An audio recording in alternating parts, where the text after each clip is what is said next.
Ini ada cerita dari mulut ke mulut nih. Gua punya sahabat lama, El Prisdat, orang yang paling terkenal pada era reformasi. Hari ini dia entah kemana, yang pasti El Prisdat ini pernah menjadi komisaris TVRI ya.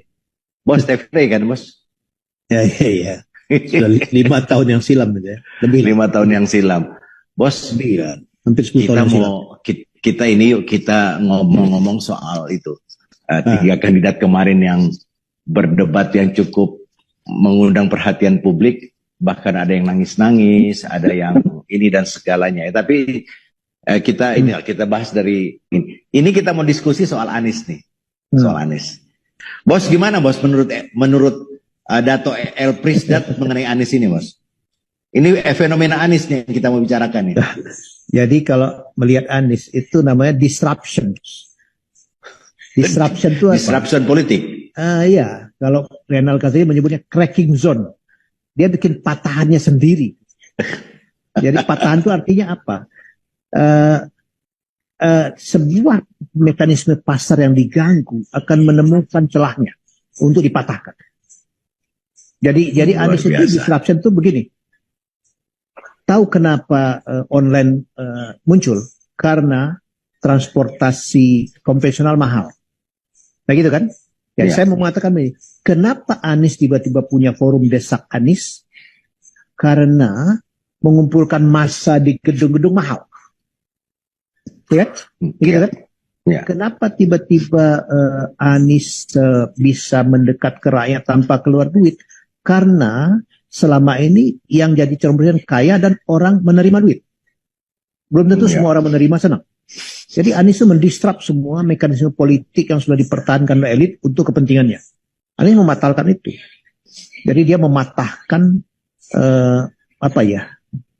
pemahaman politik publik yang bisa diperdaya selama ini dengan cara dia. Misalnya apa? Kalau pemimpin politik datang, misalnya ada seksi masa kan, memastikan gedungnya penuh dulu. Kalau dalam dagang itu namanya supply chain-nya terlalu panjang. Balihonya dulu, terus diatur lagi penanyanya, di-create lagi namanya feeder-feedernya atau ghost shopper kalau bahasa marketing itu. Pembeli-pembeli hantu mempengaruhi pembeli yang sebenarnya. Nah, bahasa politik namanya buzzer-buzzer. Tapi lama-lama kan kepalsuan ini disadari gitu. Nah, Anies membongkar itu semua. Misalnya begini, debat KPU nggak ada level buat Anies. Kenapa? Dia punya forum Desak Anies di pasar, di warung, di mana dihadapin. Nggak ada teksnya. Siapa yang sanggup menghadapi itu? Sejauh ini tidak ada kandidat lain yang sesanggup dia menghadapi pertanyaan cacian makian itu. Dia cool loh.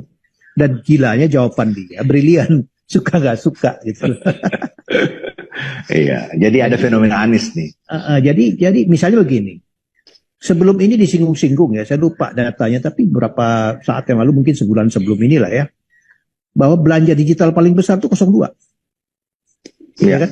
Ya. Kemudian 03, baru 01. Dan ramai sekali. Tapi begitu Anies masuk ke TikTok dengan Anies Bubble, nggak pakai belanja, 12,7 juta. Iya. Dalam hitungan hari. Iya. Mengerikan kan? Jadi pertanyaan, yang belanja kemarin buat apa?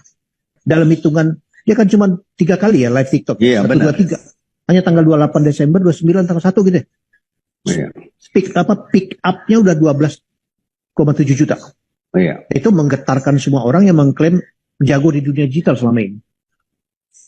Ya, kedua adalah menganggap bahwa anak-anak Gen Z atau milenial ini orang-orang yang tidak kritis dan bisa dimobilisasi dengan mudah dan menerima politik simbolik. Apa itu politik simbolik? Dengan meletakkan Gibran sebagai cawapres, dianggap simbolik mewakili mereka.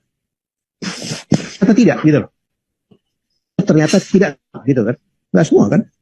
Buktinya Anies oke aja tuh. Malah Anies dinobatkan sama K-popers sebagai abah gitu. Itu disruption. Jadi disruption itu terjadi kalau mekanisme alamnya didistorsi begitu jauh. Politik kita kan penuh distorsi. Cara pencalonan, cara rekrutmen, belanja politiknya kan distorsi semua. Jadi buat saya untuk yang satu itu berarti bos, untuk yang satu itu berarti emang Anies dalam 1 poin itu saja Anies sudah unggul ya. Satu. Yang kedua, Anies ini otentik bos. Apa lagi coba? Dia Ya. punya basis pemikiran yang kuat tentang apa yang dia sampaikan. Misalnya apa? Dia menanggapi IKN 400-an triliun. Terus dia mengatakan mengupgrade kota baru. Diketawakan kan? 40 kota. Diketawakan kan? Ingat loh ya. Tadi malam debat di Kadin, dia menyampaikan hal yang sama dengan elaborasi lebih jauh. Dan Kadin happy. Jadi artinya apa? Rasional itu barang. Daripada kamu cemplungin duit ke hutan belantara nggak ada penduduknya 400 triliun, mending mengupgrade 10 kota masing-masing 40 triliun dan sudah ada marketnya. Investornya bisa masuk, kehidupannya bisa berkembang. Jadi apa yang dia omongan tuh bukan sekedar jawaban bersilat lidah karena ditanya. Dia punya basis pemikiran yang kuat tentang itu gitu loh. Otentik kan dia. Otentifikasi itu barang penting, Bos. Karena menunjukkan bobot, menunjukkan konsistensi, menunjukkan arah yang dia mau tuju. Gitu loh. Ya kan? Jadi buat saya ya integritas, kemampuan otentifikasi dan disruption-nya itu gabungan yang tidak bisa dengan mudah diikuti atau ditiru gitu.